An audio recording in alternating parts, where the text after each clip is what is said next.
5 વર્ષ વધુ હું ખાતરી આલું છું આપણે સરપંચ એટલી ગળા કે એક ટેપું મળવાનું નથી. જે કરવું જે હજી જવું પડે હું જાય. હેલો ફ્રેન્ડ, જય માતાજી. કેમ છો બધા? મજામાં? આજનો મારો નવો બ્લોગ અને મારી ચેનલને સબસ્ક્રાઈબ ના કરી તો ચેનલ સબસ્ક્રાઈબ કરી નાખજો.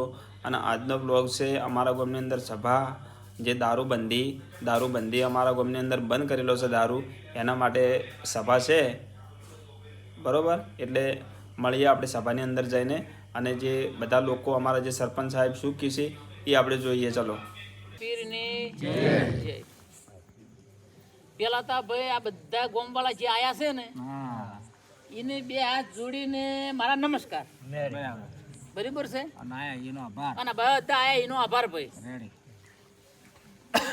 હવે આપણે દારૂ બંધ કરે 1 મહિનો થઈ ગયો, બરાબર છે.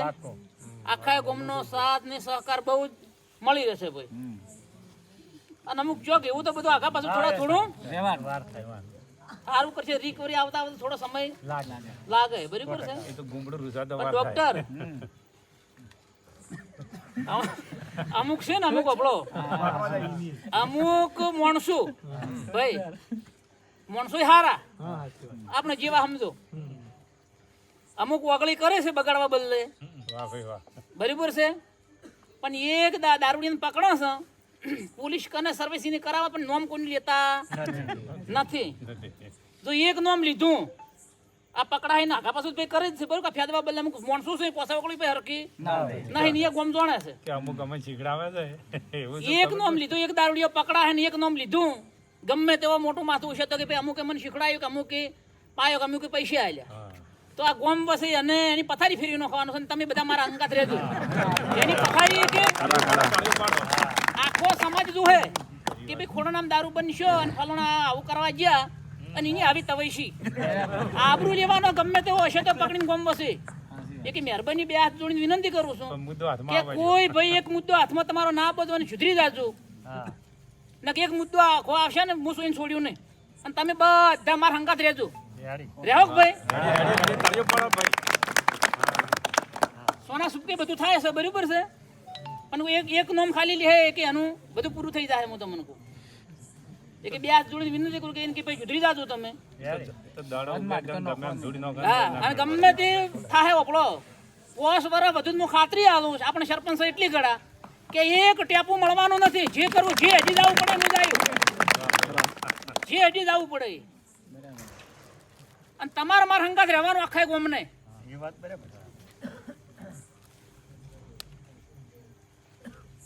બોલો બધા અમે રહે એમ તો બોલો.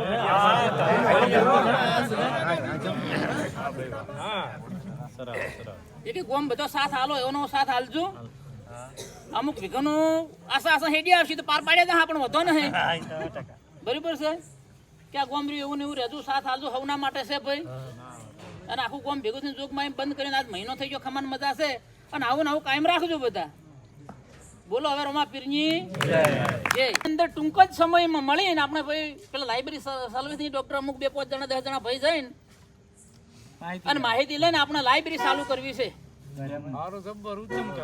અને એમાં આપણા ગામનો સાથ સહકાર બધાનો જોવે ભાઈ. દરેક ભાઈ આપનારું ભવિષ્ય બાળકો માટે સારું રહે. હું તમને કહું લખવું વસ્તુ સાચી વાત છે કે અને આપણે જૂની હાજરી ને બરાબર છે. અમે જગ્યા પડી છે, આપણામાં નવા કે થોડું આપણે માહિતી લઈને પડી છે અને આપણે ત્યાં ચાલુ કરી દઈએ. જબ્બર જોરદાર. બધા ગામવાળા ભેગા થઈને આશીર્વાદ કે બધા માટે સારું ભાઈ. બધા માટે સારું. કોઈ કેવું હવે ખબર? ના બરોબર છે, એના માટે જ આયા તમે તો. બરોબર ને? ના કો તમે કોઈ કેવું તાર કેવું હોય બે શબ્દ કેવું પોતે. અમે એના માટે કે લાઇબ્રેરી બનાવી તો છોકરાને પાટણ જવાનું ઠંડીમાં પ્લસ ખર્ચો 2-3 મહિનાનો આવતો મહિને 2-3 હજાર ખર્ચો બચી જાય. ગમન નજીક મળી રહે તો વાંચતા હોય ઘરે જવું હોય તો એ ટાઈમ મળી જાય. કે આપણે બધા મળીને ભાઈ કભી ખબર મળીને ટૂંક જ સમયમાં આપણે છે ને ગોઠવણી કરે. આપણે ચલાવતા નહીં કે કુચક ચલાવતા હોય આપણે માહિતી લાવવાનું, માહિતી મેળવીને ભાઈ કે આ રખતા સાચી વાત છે કે એ પ્રમાણે આપણે આયોજન કરીને ભાઈ બધું ચાલુ કરી નાખો. સારું કહેવાય. પછી બીજો મુદ્દો ભાઈ આખા ગામના બધા હાલ યુવાનો છે, બરાબર છે, અને વડીલો છે. સમજો આપણે બહુચર યુવક મંડળ હતો આખા ગામનો. એ કે બજારના આખા ગામે ફાળો આવ્યો હતો, બરાબર છે. એ કે 70 કે 72 હજાર રૂપિયા ફાળો આવ્યો હતો આખા ગામના મુઠિયાળ અહીંયા આવ્યો હતો. એ બધો ખર્ચો કાઢતો 27,000 રૂપિયાનો 300 ગેમ પડ્યા ભાઈ. એ કે ગોમ વાળાને બધા યુવાન મિત્રો પૈસા આલેલા બરાબર છે દરેક સમાજના. એ કે ઈ કી ને આપણે વાપરવાના એ બધા કેમ પણ એટલા પડ્યા છે હાલ. અને જમણવારો જે ગોમે જમણવારાના આલ્યા રે 32,000 ને 800 પડ્યા છે. 95 બેઠો બેઠો જોવાનો છું શું થઈ રહ્યું છે, શું થઈ રહ્યું છે, પેલા ઠેસણી શું થઈ રહ્યું છે ટૂટ. ગામમાં જઈને આવી ગયા પાછા ઘરે અને અમારા જે સરપંચ સાહેબે જે એલાઉન્સ કર્યું એ તમને કેવું લાગ્યું ને એ કમેન્ટમાં જણાવજો. એટલે હર ગામની અંદર મને એવું લાગે છે કે હર ગામની અંદર આ ટાઈપના સરપંચ હોવા જોવે, એકદમ કડકમાં કડક અને જે હાનિકારક છે એના માટે. એટલે છે ને તમે કમેન્ટ કરજો કે આ સરપંચ સાહેબ જે બોલ્યા, સરપંચ સાહેબ વિશે 2 શબ્દ લખજો, કમેન્ટ કરજો અને લાઈક ને શેર કરવાનું ના ભૂલશો. હર મિત્ર હર ગોમ તક આ વિડીયોને પહોંચાડજો. ચલો મળીએ નેક્સ્ટ વ્લોગની અંદર. જય માતા.